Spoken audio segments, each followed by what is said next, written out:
What's your name? My name is Jalen. This is Jalen. I'm Roman. And welcome to Talking in the Trees. I'm 21. This man is 20. 20. So we got about 41 years of combined experience out of A little bit more. affinity, Infinite knowledge. infinite knowledge. And then But we don't have it. We just have 41 years experience of it. Maybe it's enough. infinite knowledge. Maybe it's enough. Infinite knowledge. What's the most valuable lesson you've learned so far Um, out of your 20 years? of my 20 years. This is hard because A lot of lessons. still learning too. Still learning. If I ask you this question a year from now, answer would probably be different. A lot different. But I say right now, the most important thing is you cannot serve two masters. Only reason why I say this is very important because it's too much conflict when you serve two masters. Hey, that's a good one. Way too much conflict. So you can't serve two masters. You got to choose one.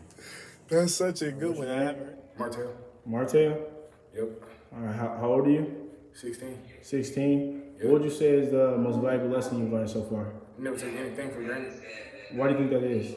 Because I really not like sometimes I be having trouble in school, people offer for help, but sometimes I say no, so. But then I had learned I can just accept it instead of not accepting no help. Okay, that's two lessons. Thank you. So, what's your name, sir? My name is Dylan Bozeman. Dylan Bozeman. How old are you? I'm 21 years old. So, 21. What's the most valuable lesson you've learned in your lifetime so far?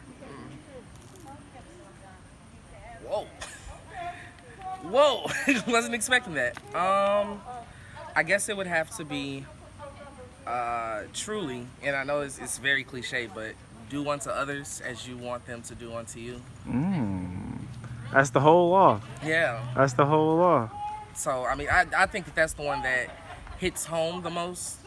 Because I feel like if you have that core principle, then everything else, every right or wrong question, every left or right, it always reveals itself because it's based off of the foundation.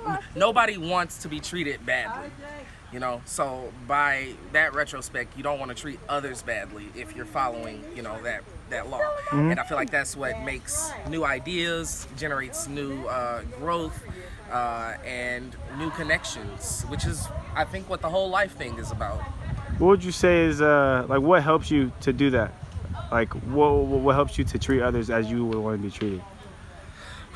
Let me tell you, it's a lot that doesn't help. But I think that it comes down to just remembering life lessons that I was always taught as a kid by like my mother, my grandmother, my aunt, who can say more than enough. But yeah, just whenever things get tough, whenever things get hard, whenever an answer can't be revealed, or just whenever I feel like there is struggle or that I'm about to make a wrong decision, I always ask myself, am I treating this person, am I doing this thing based off of how I would like to experience that, based off of how I would like to be treated? And I think that either causes me to keep that answer or to change it almost immediately. And I feel like as long as you always ask yourself that, you'll always find the right answer. Appreciate it. What's your name?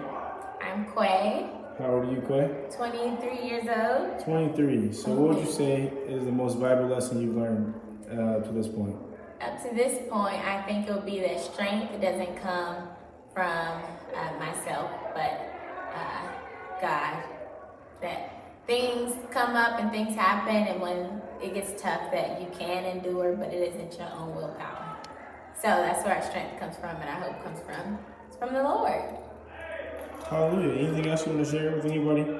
I hope that you consider these words, and that when you are having hard times, that you can rely on Him, because He is wonderful, a counselor, and you can depend on Him. Hallelujah. Thank you. Obedience unlocks understanding. Thanks for watching. Come back again sometime. Hallelujah, gang, gang.